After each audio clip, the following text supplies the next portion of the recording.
사실 스토리텔링 이 앞뒤에 뭐가 들어가냐 이 순서일 수도 있는데 마지막 단계 이제 매출이 성장하는 거에 대해서 조금 아직까지는 부족한 것 같아서 팁이 좀 있습니다. 굉장히 좋은 것 같습니다. 존경한다는 말씀을 좀 드리고 싶어요. 먼저 싸기가 어려울 것 같아요. 서비스에 크게 고민을 못 해봤습니다. 지금 현재 CEO가 하셔야 될 의무세요. 네, 해야 되는 숙제인데 제가 제일 못하는 부분이기도 했어요. 너무 골수 엔지니어셔가지고.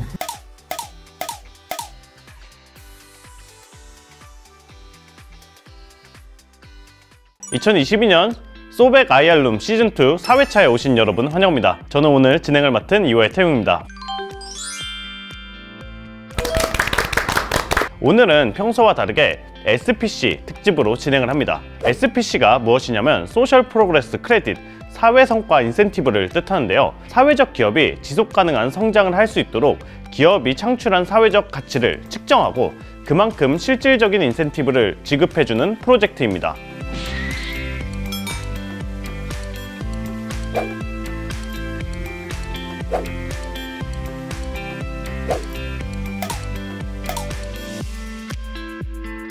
지난 7년간 총 362개의 기업이 SPC 프로젝트에 참여해서 탄탄하게 성장을 해왔는데요. 오늘은 이 프로젝트에 참여했던 2개의 스타트업을 만나 그동안의 여정에 대한 이야기도 조금 들어보도록 하겠습니다. 오늘 이 자리를 빛내주실 멘토단을 소개드리겠습니다. 세 분 나오셨는데요. 네, 본인 소개 부탁드립니다. 예, 안녕하세요. 임팩스퀘어 도현명입니다. 저희는 소셜벤처 초기 투자를 하고 또 성장을 지원하고 있는 엑셀러레이터입니다. 안녕하세요. TBT 임정욱이라고 합니다. 저희는 소셜 벤처에 특별히 투자하는 전문 투자사는 아니지만 소셜 벤처에 관심을 갖고 여러 회사에 투자를 해왔습니다. 안녕하세요. D3 주빌리 파트너스의 하정희입니다. 저희 회사는 ESG가 주류의 흐름을 타기 훨씬 이전이었던 2011년부터 임팩트 투자 혹은 ESG 투자의 씨앗을 뿌려온 그런 회사입니다. 자, 그러면은 바로 첫 번째 기업 소개해 드리도록 하겠습니다. 첫 번째 기업은 알고리즘 인공지능을 기반으로 건물 에너지 절감 서비스를 제공하는 나인와트입니다. 나인와트의 김영록 대표님 IR 피칭과 Q&A 바로 만나보시죠. 안녕하세요. 나인와트 대표 김용록입니다. 에너지를 줄여야 된다, 환경을 개선해야 된다라는 이슈는 누구나 다 공감하실 겁니다. 여기에 대해서 반대급부는 없을 거고요. 당연한 겁니다. 여기에서 제가 하고 싶은 말은 시간이 정해져 있다는 겁니다. NDC 2050에 대해서 탄소 중립은 2050년, 우리나라 목표 2030년까지 40%를 달성해야 되는 과정에 있습니다. 그 과정에 대해서 작년까지 좀 문제가 있었습니다. 목표치가 좀 낮았다라는 거죠. 그럼 어떤 문제가 있었냐? 탄소를 많이 배출했을 2017년으로 기준이 되어 있습니다. 감축량도 절대량도 제일 작습니다. 그렇다 보니까 국제사회로부터 대한민국과 사우디아라비아를 딱 집어서 기후 악당국으로 선정합니다. 이런 과정에서 적용이 되다 보니까 목표치를 26.3%에서 40%로 상향합니다. 그렇다 보니까 그 전에 26.3%였을 때는 산업과 수송에 대해서만 열심히 했습니다. 산업은 신재생에너지 바꾸면 됩니다. 수송은 전기차로 바꾸면 됩니다. 계량이 너무 편했습니다. 수송보다 더 많은 건물 부분을 달성하지 못하면 40%를 달성할 수가 없습니다. 이 과정에서 문제가 있습니다. 건물은 저것들을 계량하는 게 너무 어렵습니다. 이런 문제들을 해결하는 게 나인와트라고 보시면 될 것 같습니다. 그 과정에서 나라는 그린 디모델링이라는 이슈를 합니다. 신축 건물은 법으로 강제할 수 있는데 기존에 있는 건축물들은 제한을 두거나 보조금으로 해서 육성을 해야 됩니다. 그래서 그린 디모델링을 의무화해버렸습니다. 여기에 의무화는 민간이 아닌 공공시설부터 의무화를 했습니다. 소비자는 그린 디모델링 의무화했으니까 뭔가를 하고 싶어 합니다. 그런데 사실 잘 모릅니다. 여기에 무슨 문제가 있는지를 알 수가 없습니다. 이 문제를 그대로 가정으로 옮긴다고 하면 불 켜놓고 바깥으로 안 나가고 에어컨 켜놓고 바깥으로 안 나갑니다. 왜? 내 돈 나가니까. 그렇지만 공공의 시설물들은 좀 다릅니다. 낭비가 굉장히 심하다라는 거죠. 그런 반대로 이러한 에너지 솔루션들은 굉장히 많이 나와 있습니다. 그 시스템이 과연 어떤 건물에 맞는지를 사람들은 알 수가 없습니다. 그렇다 보니까 우수한 소비자를 찾는 것도 문제가 됩니다. 그런데 소비자는 불신을 갖습니다. 노트북이나 자동차를 사는 것처럼 인터넷을 조사하거나 아니면 비교할 수 있는 항목들을 소비자가 판단할 수가 없습니다. 사업자의 말만 듣고선 과연 큰돈 나가야 되는데 쉽게 판단할 수 있을까요? 그렇기 때문에 투자하는데 꺼려지고 적극적이지가 않다라는 문제가 있는 겁니다. 이런 것들을 중간에서 과거에는 사람이 해당 건물을 진단을 하고 분석을 해서 이런 건물들은 문제가 있으니 이런 시스템들을 넣으세요. 그러면 그 소비자가 그런 말들을 듣고선 해결해 줍니다. 근데 여기서 사람이라는 변수가 있습니다. 사람이란 변수는 절대적인 데이터를 분석할 수 있는 시간의 한계가 있습니다. 편차가 발생되라는 문제가 있습니다. 즉 데이터의 신뢰성에 문제가 있는 거죠.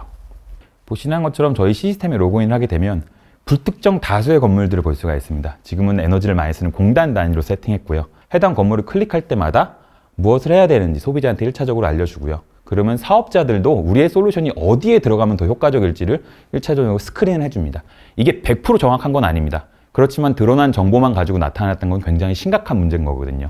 이 스크린한 거에 끝나는 게 아니라 소비자나 사업자나 우리가 얼마를 투자했을 때 얼마만큼 투자 효과가 있을지, 탄소가 얼마만큼 절감되고 얼마만큼 투자비를 회수할 수 있을지를 시각적으로 보여주는 겁니다. 이런 것들을 통해 가지고 공장에 에너지를 많이 쓸 것 같아서 1차적으로 공장들만 했는데 이런 건물들을 보고 공장에서 그린 리모델링 활성화가 됐으니 그러면 건물 단위로 가자. 건물 단위로 가게 되면 수직 공간에 대응을 해야 됩니다. 층별로 대응을 해야 되거든요. 그래서 그러한 시스템들을 3차원으로 만드는 과정에 있고요. 이런 것들을 저희가 하고 있습니다. 이러한 데이터 기반의 에너지를 분석하는 사람들의 가장 큰 취약점이 개인정보에 대한 이슈가 있습니다. 방금 보신 두 화면은 개인정보랑 무관하게 다 구축을 한 겁니다. 개인정보랑 상관없는 한 종 가지고선 저희가 분석을 해서 표현한 정보가 19종 정도 되는 거고요. 그 다음에 문제를 인지한 다음에 나는 더 디테일한 걸 보고 싶어. 그러면 그때 저희가 추가적인 정보를 동의하에 받습니다. 그런 더 디테일하게 분석을 할 때 나타나는 저희의 시스템이라고 보시면 될 것 같습니다. 그 과정에서 AI 알고리즘이 들어가고 과거의 사용량과 미래에 예측되는 절감량들을 시각적으로 보여주고 투자비를 제한하게 됩니다. 그래서 과거의 사용량 정보를 가지고 오른쪽 화면처럼 자동화된 진단 리포트를 제공해 드리고요. 그 진단 리포트를 보고 소비자는 최적의 시스템들을 설치하거나 판단할 수가 있을 겁니다. 그러면 여기서 너네들은 어떻게 돈을 벌 것이냐? 라는 이슈가 생길 겁니다. 저희가 있는 에너지맵, 와티라는 시스템인데요. 에너지맵을 가운데다 두고 소비자가 사업자를 연결해주고 그 사업자의 수수료를 받아오는 케이스가 될 겁니다. 에너지 산업, 환경 산업이라는 건 늘 보조금이 있습니다. 그린 리모델링도 리모델링보다는 좀 비쌉니다. 근데 그 비싼 비용을 정부에서 보조금으로 매칭해주고 있고요. 저희 플랫폼의 가장 큰 투입은 일단 불필요한 설비들을 투자하지 않게 하고요. 그 다음에 최저가를 통해 가지고 예상되는 에너지 비용을 알려드리고 있습니다. 그 다음에 보조금을 매칭해주고요. 무엇보다도 그린 리모델링을 통해 가지고 절감되는 탄소 배출권을 수익화하고 사업화하는 영역으로 매칭을 해주고 있습니다. 일단 분쟁 리스크를 줄일 수가 있을 겁니다. 사업적 용어를 저희가 대신 대행해 줄 거고요. 비용을 절감할 수 있을 거고요. 그 다음에 편리함을 얻을 수 있을 겁니다. 그럼 이런 산업들이 외국에서는 어떻게 투자가 되고 있냐를 간단하게 설명을 드리면 아직까지 우리나라는 신재생 에너지에 투자가 많이 되고 있습니다. B라운드, C라운드는 다 태양광으로 가고 있습니다.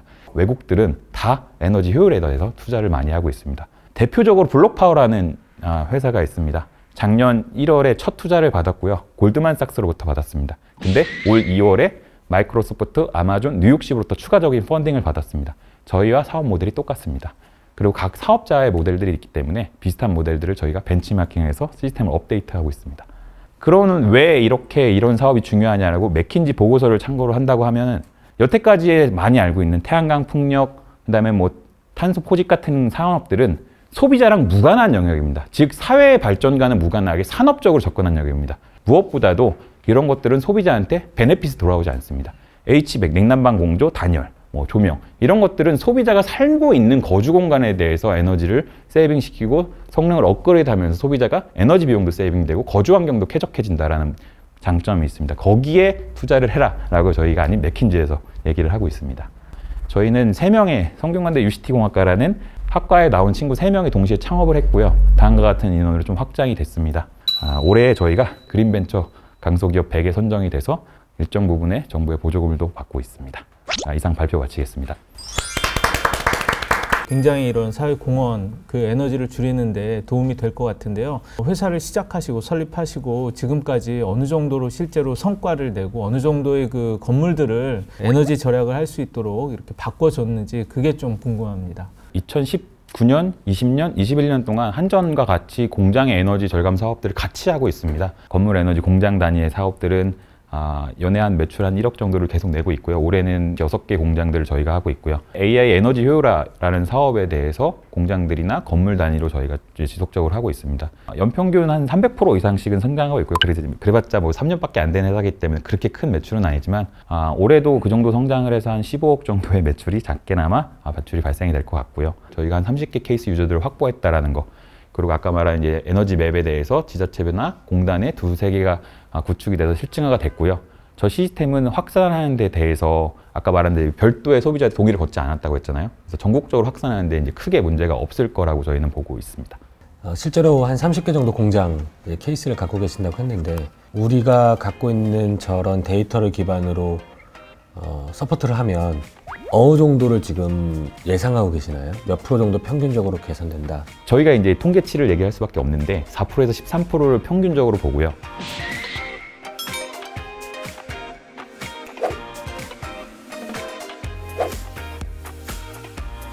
S 정유사의 본사, 그 다음에 마곡에 있는 연구소 같은 경우는 별도의 인풋을 뭐 얼마 안 넣고 1,000만 원 단위로 넣고 뭐 9천만 원 연에 이렇게 절감한 사례도 있고요.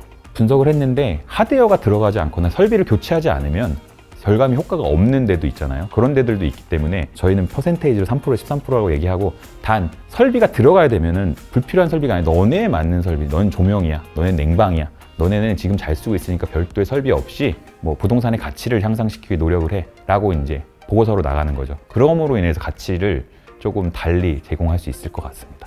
나인아트 대표 김영로였습니다. 감사합니다. 발표는 많이 해보셔가지고 안 떨리셨죠? 아닙니다. 늘 떨립니다. 떨리긴 하는데 티를 잘 안 내는 게 스킬이라고 생각을 해서 당황하면 그냥 빨리 넘어가려고 합니다. 저희가 IR룸 이렇게 멘토링 세션이 오면 이제 첫 질문으로는 좀 뭐 개인적인 이야기를 좀 여쭤봐야죠. 어쩌다가 이런 사업을 하게 됐나 고민도 들어보고 하겠습니다. 원래 이제 에너지 진단, 뭐 컨설팅이나 에스코 사업하는 업체에서 한 8년에서 10년 정도 일을 했어요. 이제 대학원까지 포함해서. 기존에 있는 에스코라는 업체는 어쩔 수 없이 하드웨어를 넣어야지 그 하드웨어에서 인센티브를 받아오든가 아니면 비용을 가져가거든요. 분명히 낭보되어 있는 것들이 많은데 잘못되고 굳이 하드웨어가 없어도 되는데 뭔가를 설치를 계속 요구를 하는 것들을 해왔어요.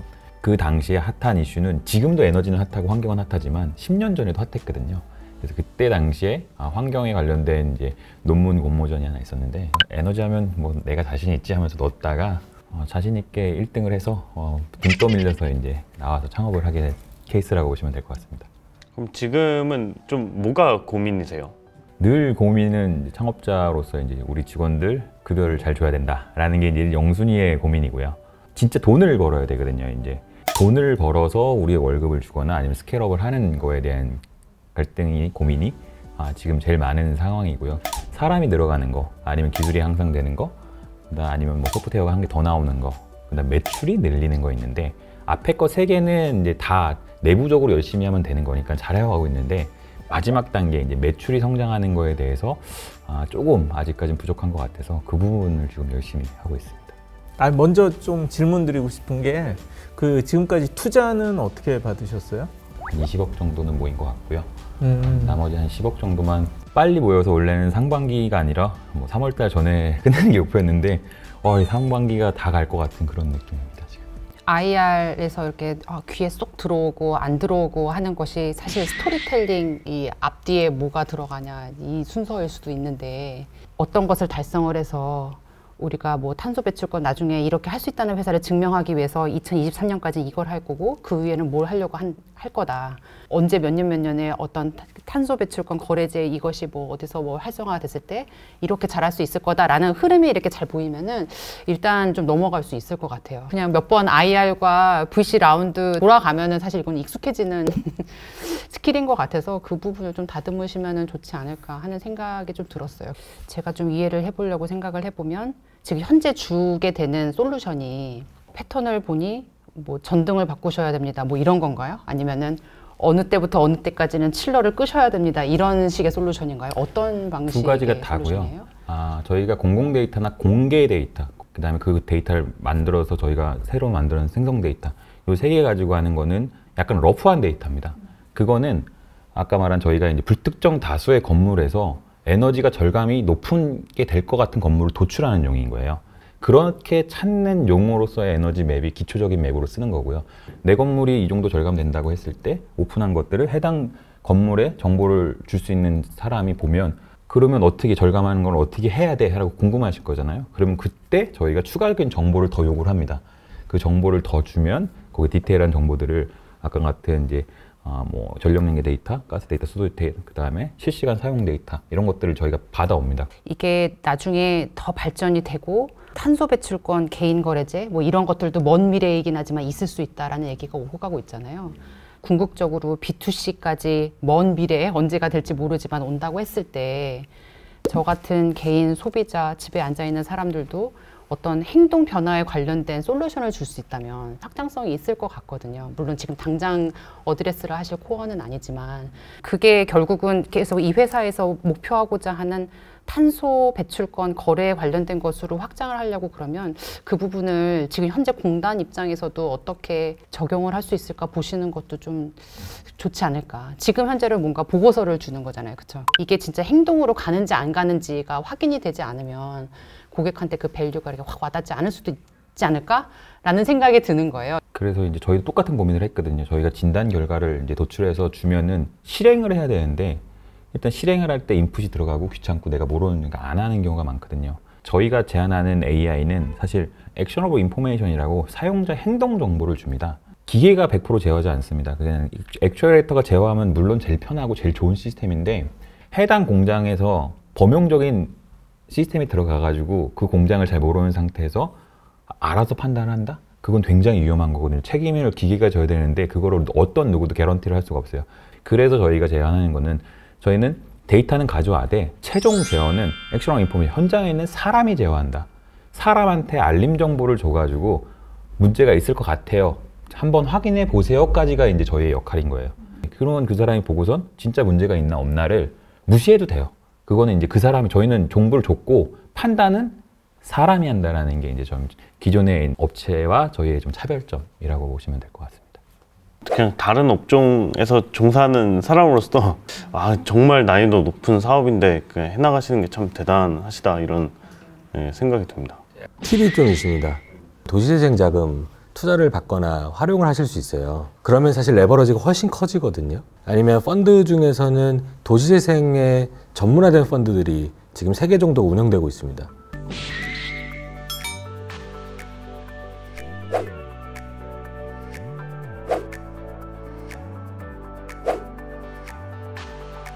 굉장히 좋은 것 같습니다. 네, 말씀해 주시면 저희가 소개도 해드리고 할게요. 네. 잘 부탁드리겠습니다. 혹시 좀 이 자리 나와서 좀 의견 궁금했던 게 있으세요? 의견은 일단 이 자리가 IR이잖아요. 그래서 이제 저희도 이제 투자 유치를 하는 입장에서 잘 부탁드리고 많은 이제 화면을 보시는 분들이 나인아트 조금 더 관심을 가져주는 게 이제 1순위자 0순위의 목표고 저희가 투자를 이제 빨리 유치를 해서 제가 이제 외부를 좀 그만두고 내부에 좀 앉아서 해결해야 되는 문제들을 빨리 해결하는 게 이슈가 있고요.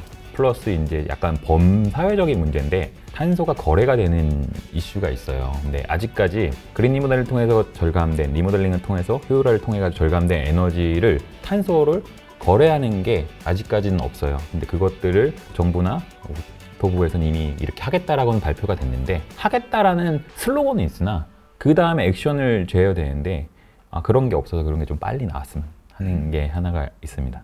저희들 다 진짜 어려운 거 하시는 거 다 이해하고 있거든요. 규제가 아니면 시장이 열리기를 기다리는 그 보릿고개 시기를 넘어가고 있는데 이제는 이제 스토리텔링 잘 다듬으셔서 이제 민간 투자에 이제 하나씩 이렇게 하시면은 그럴 때가 아닐까. 지금 일단 그린 리모델링 시장 같은 경우도 규제에 관련된 거 아니면 보조금에 기대어 있을 수밖에 없는 그 디펜던트한 사업을 하시는 거잖아요.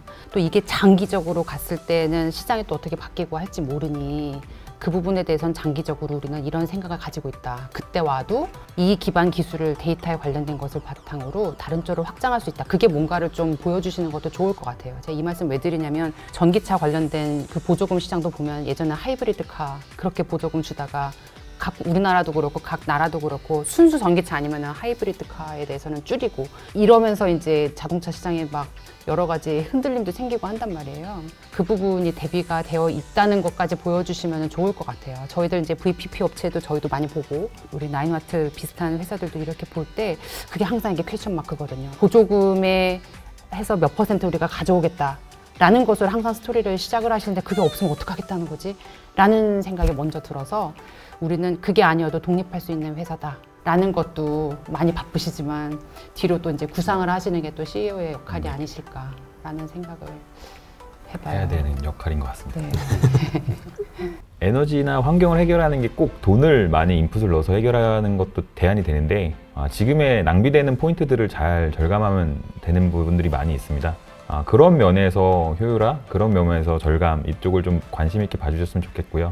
공급을 통해서 문제를 해결하는 기업보다 본인 일생활이나 주변에 개선이 되고 본인 생활에 도움이 된다는 걸 좀 이해해 주시면 접근 방향이 이쪽도 해야겠다라는 생각이 좀 드실 것 같고요. 한번 그런 생각을 한번 해보셔도 나쁘지 않을 것 같습니다. 수고하셨습니다. 일단 소백 IR룸이 다른 거랑 다르게 멘토링이랑 연결이 되어 있었던 점은 너무 좋은 것 같습니다. 보통 IR은 제가 발표를 하고 질문에 답변만 하거든요. 제가 궁금한 것들을 물어본다든지 그것들을 할 수가 없는데 멘토링이랑 연결되어 있다 보니까 제가 궁금했던 것들을 바로 옆에서 VC 분들께서 이제 얘기를 해주시고 이러이러한 것들을 개선했으면 좋았을 거다라는 것도 알려주시는 점에서 이런 점이 굉장히 좋았던 것 같습니다.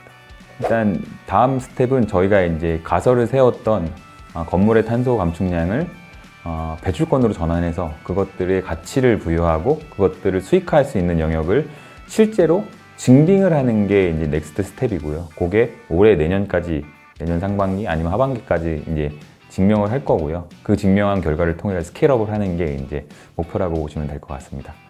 직접적으로 적용해야 되는 건 IR의 스토리 라인을 좀 보완하는 것들이 하나 있을 거고요. 그 다음에 저희가 투자자들의 왜 비즈니스 모델을 검증을 많이 하려고 하냐라는 것들을 수치화하는 작업들, 수치화해서 증명해내는 것들, 분명히 보완할 점들을 많이 알려주셨거든요. 그런 것들을 좀 보완하려고 합니다. 에너지를 절감하고 싶은 사람들, 아니면 환경을 좀 개선해 보겠다고 하시는 분들, 아니면 그냥 에너지 진단을 받아보고 계셨다는 일반 소비자분들도 저희한테 연락을 주시면 저희가 해맑게 전화를 받고선 대응을 해드리겠습니다.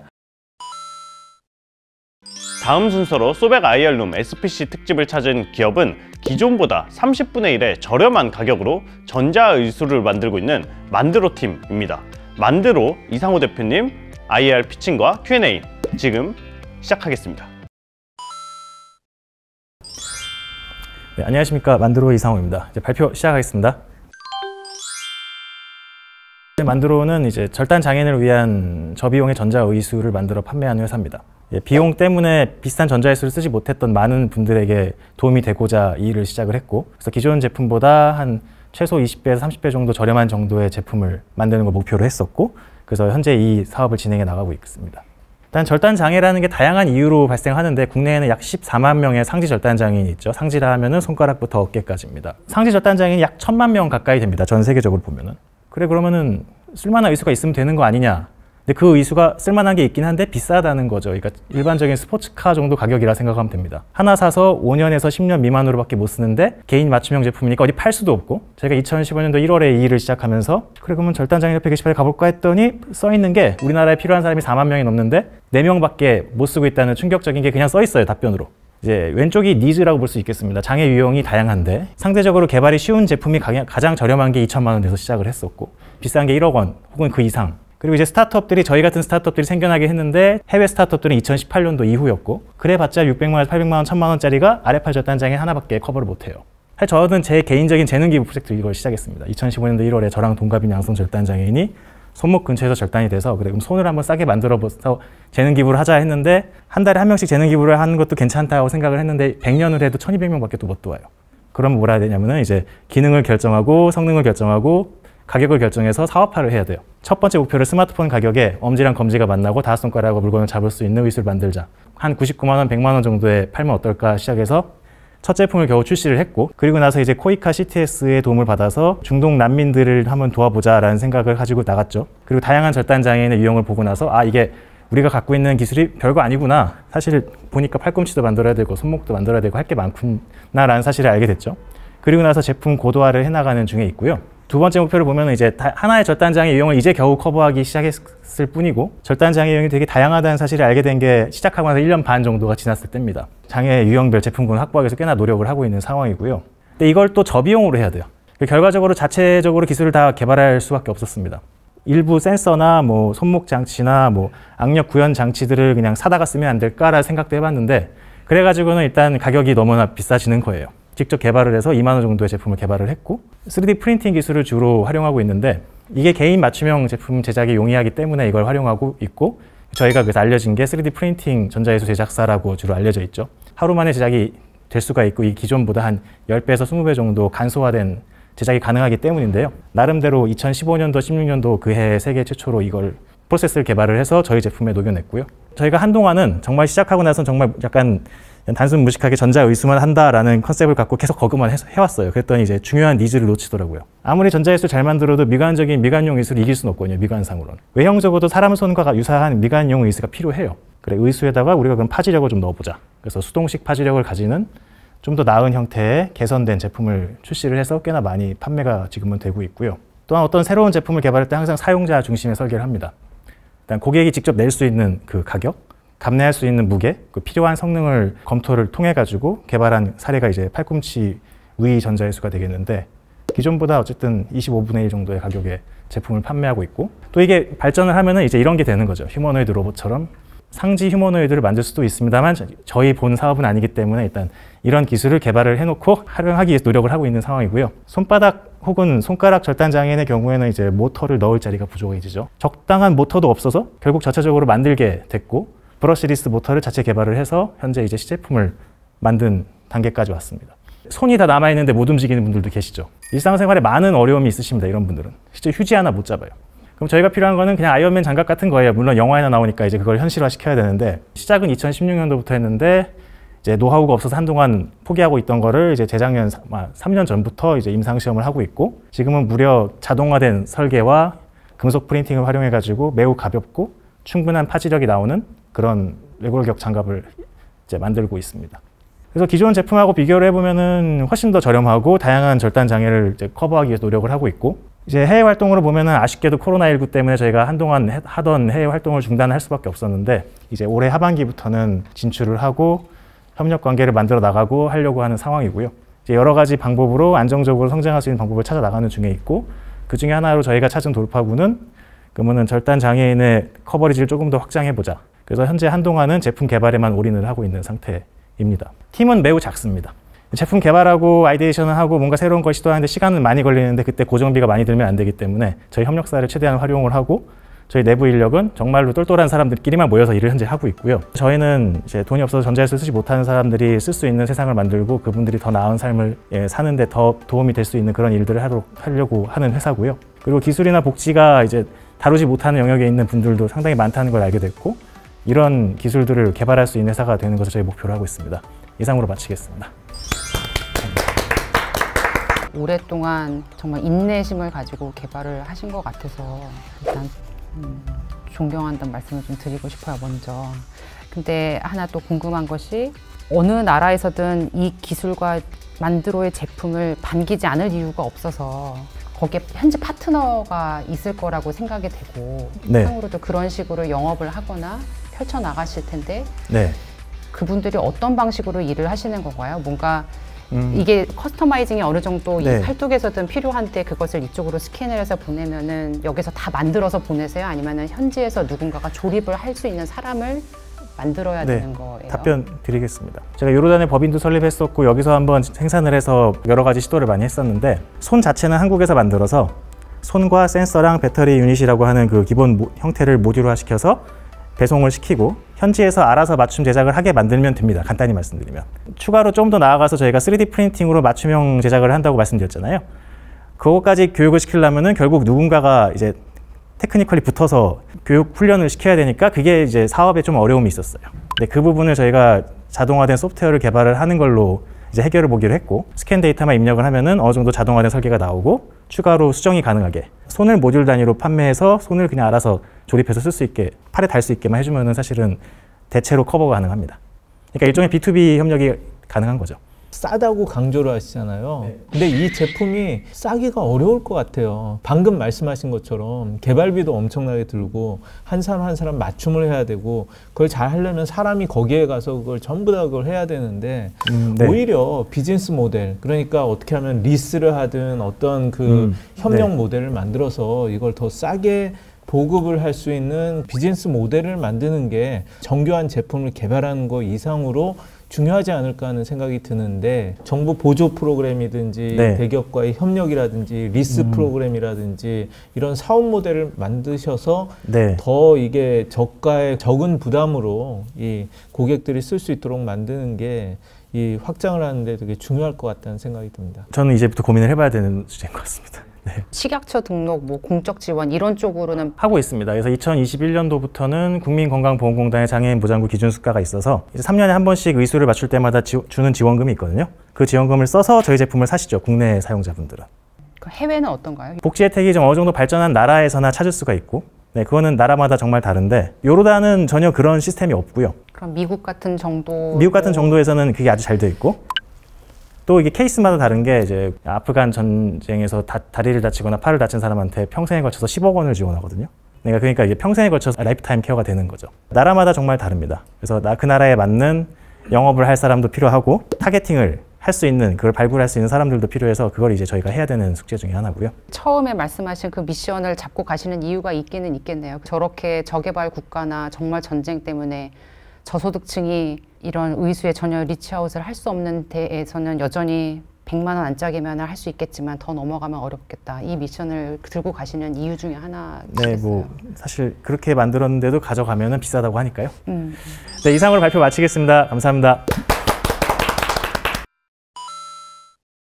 어쩌다 이런 뭐 사업을 하게 됐는지 좀 들어볼 수 있을까요? 일단 전 3D 프린팅을 그냥 덕업일치 삼아서 창업을 한 게 2014년도였고 스마트폰 만드는 회사에 있다가 나와가지고 나 스스로도 재밌는 일을 가지고 열심히 해보면 언젠간 돈을 벌지 않겠니? 하고 생각하고 스스로 창업을 생각을 하다가, 그리고 나서 2015년도 1월이 됐는데 제가 활동하는 3D 프린팅 커뮤니티의 네이버 카페 같은데 저랑 동갑인 양손 절단 장애인이 사연을 올린 거예요. 전자회수가 필요한데 한 4천만 원 정도 한다고. 그래서 이제 재능기부차 시작을 한 거죠. 한 달만 재능기부 할게요 라고 하고, 이제 그게 일이 좀 커진 거죠. 뼛속까지 그 공돌이처럼 공학도로서 삶을 살아왔는데 사실 영혼이 좀 빠져있는 엔지니어였어요.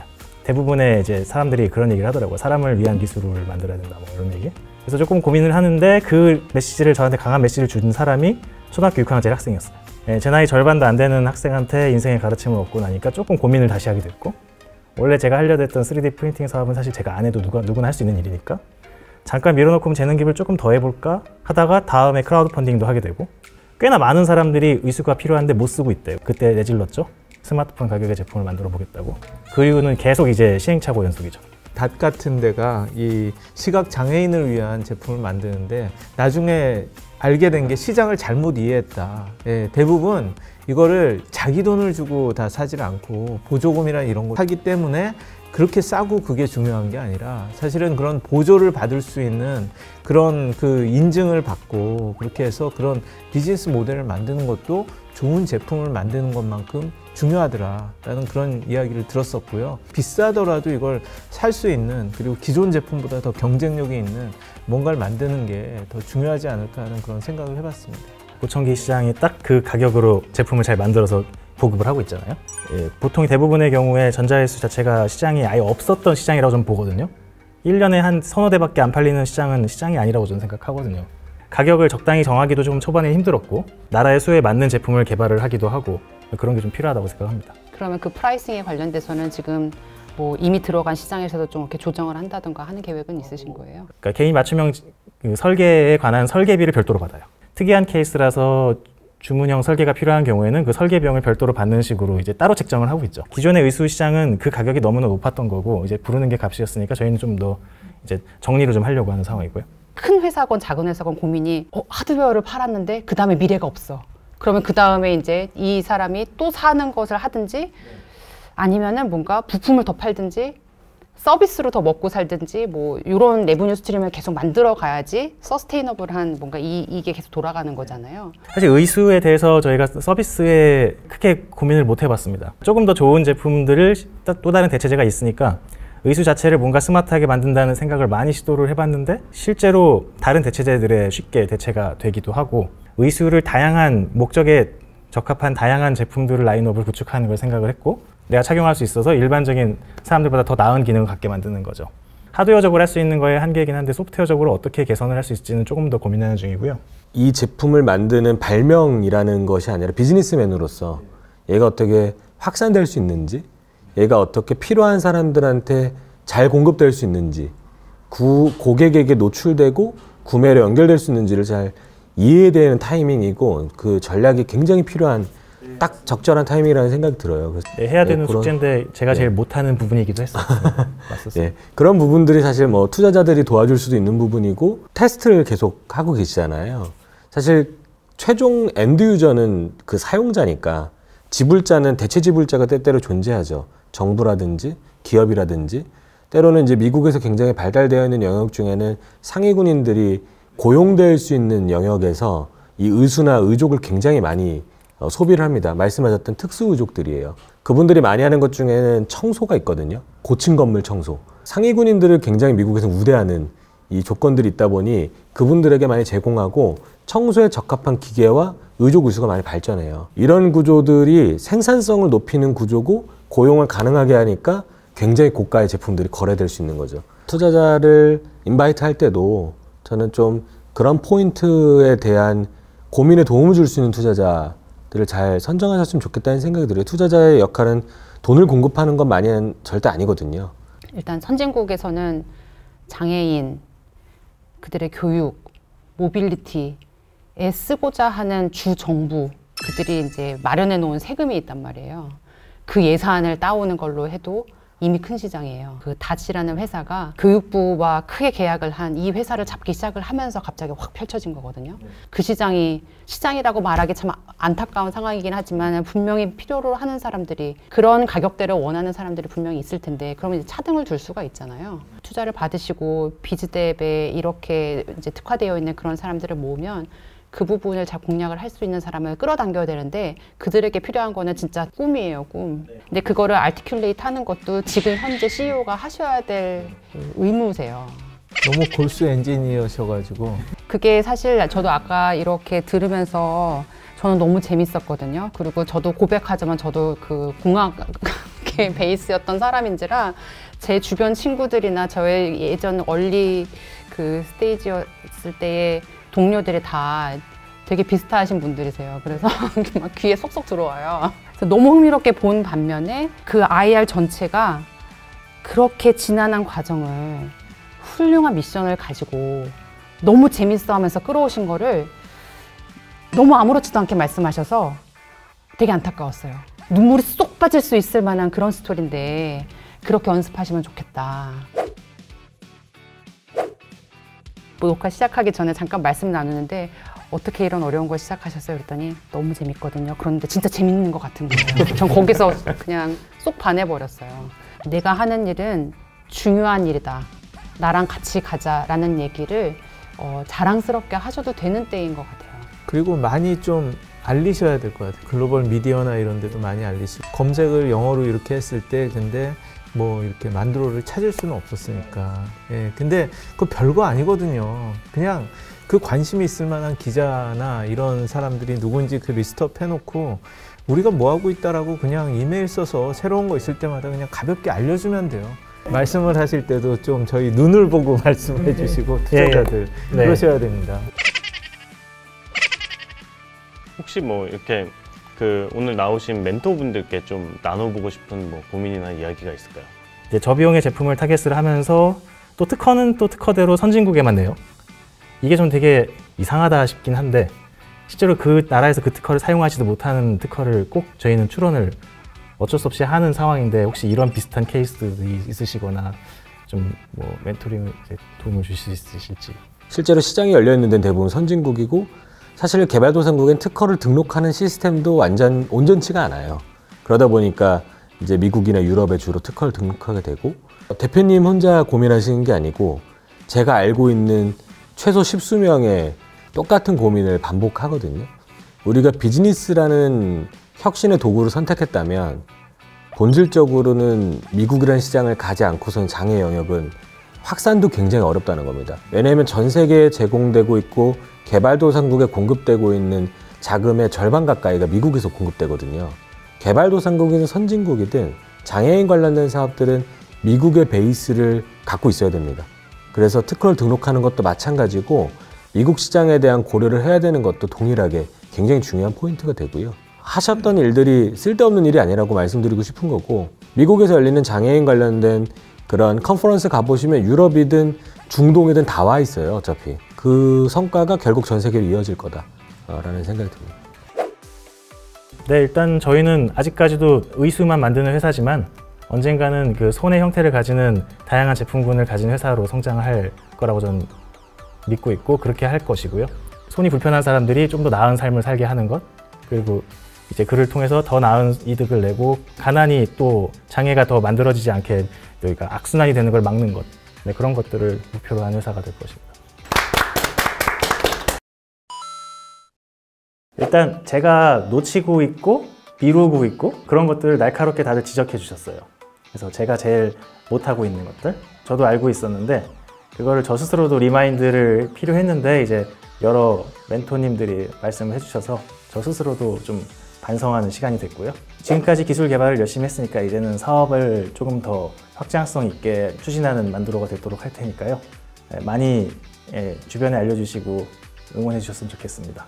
코로나가 있던 이 지난 2년 몇 개월 동안은 계속 제품 개발만 했어요. 국내든 해외든 많이 돌아다니면서 팔아야 되겠죠.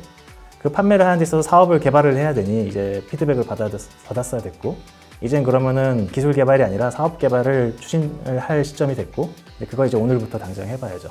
이제는 잘 파는 회사도 될 수 있도록 노력하는 회사가 되겠습니다. 감사합니다. 네, 오늘 이렇게 소백 IR룸 시즌2 네 번째 에피소드가 끝이 났는데요. SPC 특집으로 진행된 이번 에피소드에서는 나인와트와 만드로 두 팀을 만나봤습니다. 두 기업 모두 초반 기술 개발 과정, 여러 특허 출원, 제도 변경 등을 마주하면서 순탄치 않은 여정을 걸어왔는데요. 그래도 이렇게 소셜벤처의 불씨가 꺼지지 않고 사회적 가치를 극대화할 수 있도록 초반에 서포트를 해주는 SPC 프로젝트 같은 것이 있어서 참 다행이라는 생각이 듭니다. 더 좋은 세상을 만들고 있는 모든 기업에게 소백 IR룸의 문은 열려 있습니다. 소백 IR룸 시즌2 출연 신청은 해당 영상 아래 설명란에 있는 신청 링크 또는 소백 홈페이지 커뮤니티 공지를 통해 확인해 주시면 됩니다. 그럼 저는 오늘 이만 여기서 인사드리도록 하겠습니다. 감사합니다.